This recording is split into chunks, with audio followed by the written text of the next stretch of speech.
किसी गांव में एक सेठ रहता था। उसका एक ही बेटा था जो व्यापार के काम से परदेस गया हुआ था। सेठ की बहू एक दिन कुएं पर पानी भरने गई। घड़ा जब भर गया तो उसे उठाकर कुएं के मुंडेर पर रख दिया और अपना हाथ मुंह धोने लगी। तभी कहीं से चार राहगीर वहां आ पहुंचे। एक राहगीर बोला, बहन, मैं बहुत प्यासा हूं, क्या मुझे पानी पिला दोगी? सेठ की बहू को पानी पिलाने में थोड़ी झिझक महसूस हुई, क्योंकि वह उस समय कम कपड़े पहने हुए थी। उसके पास लोटा या गिलास भी नहीं था जिससे वह पानी पिला देती। इसी कारण वहां उन राहगीरों को पानी पिलाना उसे ठीक नहीं लगा।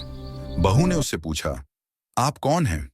राहगीर ने कहा, मैं एक यात्री हूं। बहू बोली, यात्री तो संसार में केवल दो ही होते हैं, आप उन दोनों में से कौन हैं?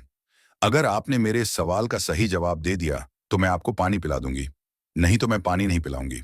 बेचारा राहगीर उसकी बात का कोई जवाब नहीं दे पाया। तभी दूसरे राहगीर ने पानी पिलाने की विनती की। बहू ने दूसरे राहगीर से पूछा, अच्छा तो आप बताइए कि आप कौन हैं? दूसरा राहगीर तुरंत बोल उठा, मैं तो एक गरीब आदमी हूं। सेठ की बहू बोली, भैया, गरीब तो केवल दो ही होते हैं, आप उनमें से कौन हैं? प्रश्न सुनकर दूसरा राहगीर चकरा गया। उसको कोई जवाब नहीं सूझा तो वह चुपचाप हट गया। तीसरा राहगीर बोला, बहन, मुझे बहुत प्यास लगी है, ईश्वर के लिए तुम मुझे पानी पिला दो।